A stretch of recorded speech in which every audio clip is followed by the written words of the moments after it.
Boa Nova. De Chico Xavier, pelo Espírito Humberto de Campos. Capítulo 11. O Sermão do Monte. Difundidas as primeiras claridades da Boa Nova, todos os enfermos e derrotados da sorte, habitantes de Corazim, Magdala, Betsaida, Dalmanuta e outras aldeias importantes do lago enchiam as ruas de Cafarnaum em turbas ansiosas. Os discípulos eram os mais visados pela multidão, por motivo do permanente contato em que viviam com o seu mestre. De vez em quando, Filipe era assaltado, em caminho, por uma onda de doentes. Pedro tinha a casa rodeada de criaturas desalentadas e tristes. Todos queriam o auxílio de Jesus, o benefício imediato de sua poderosa virtude. Aos primeiros dias do apostolado, um pequeno grupo de infelizes procurou Levi na sua confortável residência.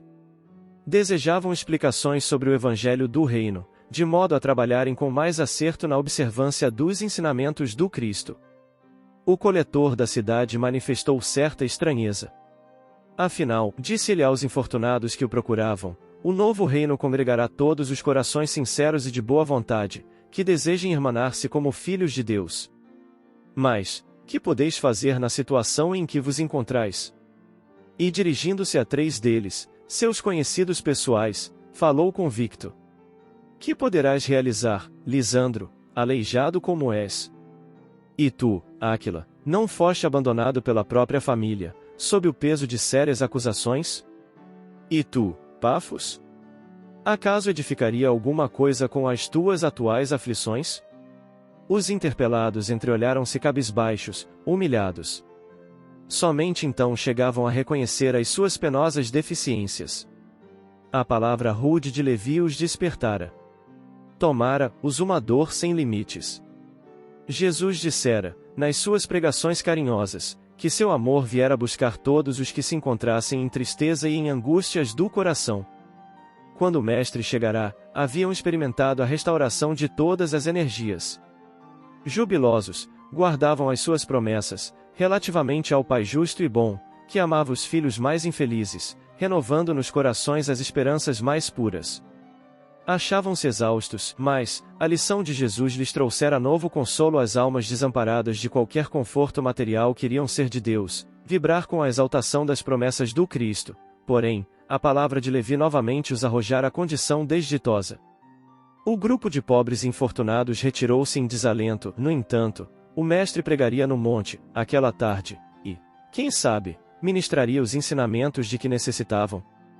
Decorridos alguns instantes, Jesus, em companhia de André, deu entrada em casa de Levi, onde se puseram os 3 em animada palestra.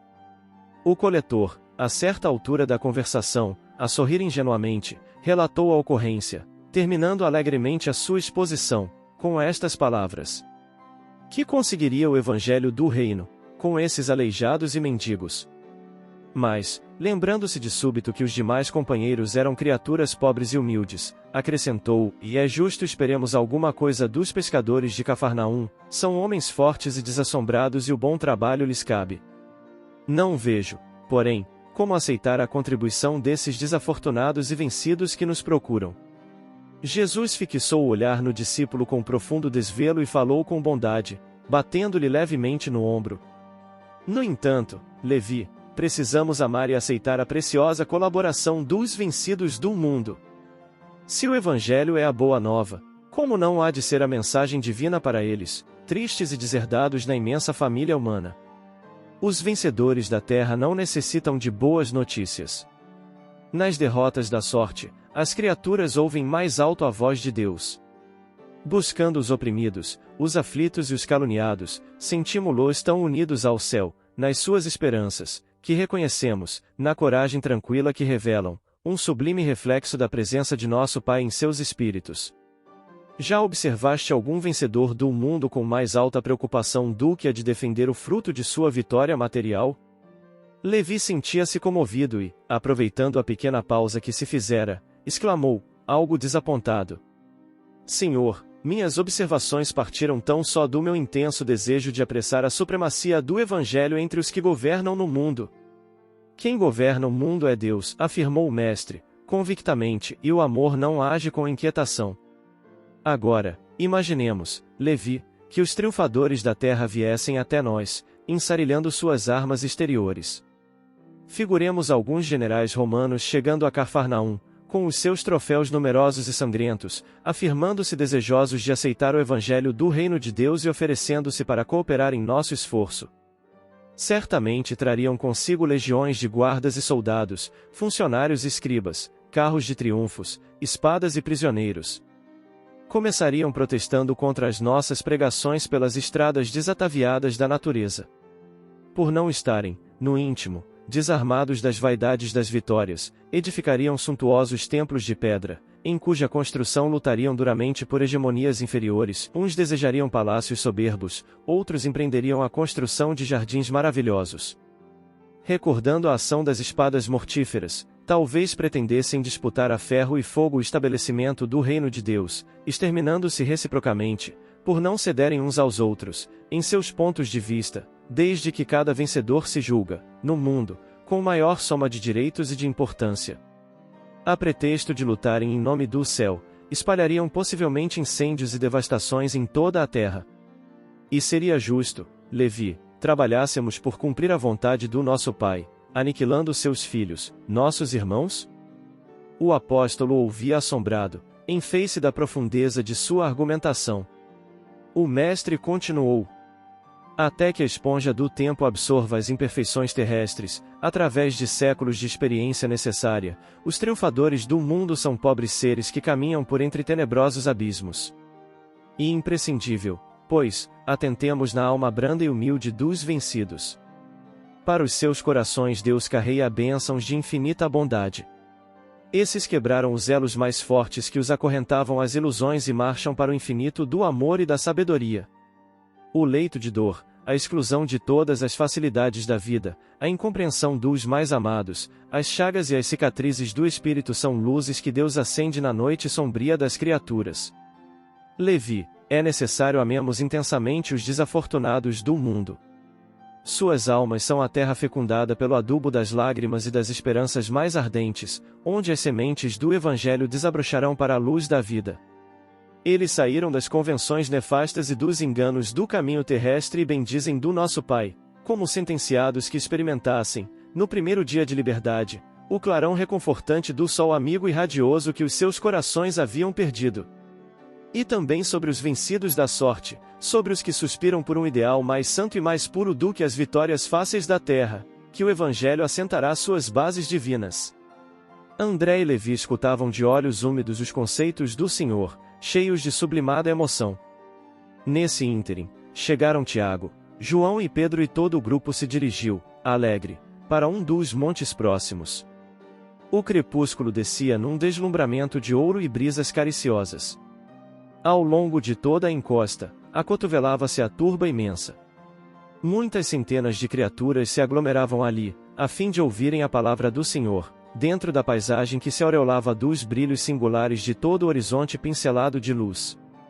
Eram velhinhos trêmulos, lavradores simples e generosos, mulheres do povo agarradas aos filhinhos. Entre os mais fortes e sadios, viam-se cegos e crianças doentes, homens maltrapilhos, exibindo as verminas que lhes corroíam as mãos e os pés. Todos se comprimiam ofegantes. Ante os seus olhares felizes, a figura do mestre surgiu na eminência enfeitada de verdura, onde perpassavam brandamente os ventos amigos da tarde. Deixando perceber que se dirigia aos vencidos e sofredores do mundo inteiro e como que esclarecendo o espírito de Levi, que representava a aristocracia intelectual entre os seus discípulos, na sua qualidade de cobrador dos tributos populares, Jesus, pela primeira vez, pregou as bem-aventuranças celestiais. Sua voz caía como bálsamo eterno, sobre os corações desditosos. Bem-aventurados os pobres e os aflitos. Bem-aventurados os sedentos de justiça e misericórdia. Bem-aventurados os pacíficos e os simples de coração. Por muito tempo falou do reino de Deus, onde o amor edificaria maravilhas perenes e sublimadas. Suas promessas pareciam dirigidas ao incomensurável futuro humano. Do alto do monte, soprava um vento leve, em deliciosas vagas de perfume. As brisas da Galileia se haviam impregnado da virtude poderosa e indestrutível daquelas palavras, obedecendo a uma determinação superior, iam espalhar-se entre todos os aflitos da terra. Quando Jesus terminou a sua alocução, algumas estrelas já brilhavam no firmamento, como radiosas bênçãos divinas. Muitas mães sofredoras e oprimidas, com suave fulgor nos olhos, lhe trouxeram os filhinhos para que ele os abençoasse. Anciães de frontes nevadas pelos invernos da vida lhe beijavam as mãos. Cegos e leprosos rodeavam-no com semblante sorridente e diziam: Bendito seja o Filho de Deus. Jesus acolhia-os satisfeito, enviando a todos o sorriso de sua afeição.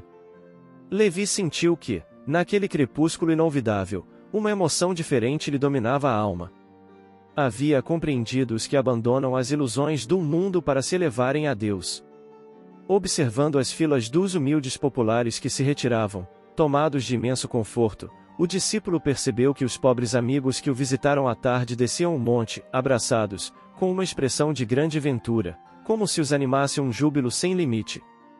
O coletor de Cafarnaum aproximou-se e os saudou transbordante de alegria, compreendendo que o ensino do Mestre, em toda a sua luz, abrangia o porvir infinito do mundo. Grande esperança e indefinível paz lhe haviam penetrado o âmago do ser. No dia imediato, o ex-publicano abriu suas portas a todos os convivas daquele crepúsculo memorável. Jesus participou da festa, partiu o pão e se alegrou com eles. E quando Levi abraçou o aleijado Lisandro, com a sinceridade de sua alma fiel, o mestre o contemplou enternecido e disse: Levi, meu coração se rejubila hoje contigo, porque são também bem-aventurados todos os que ouvem e compreendem a palavra de Deus.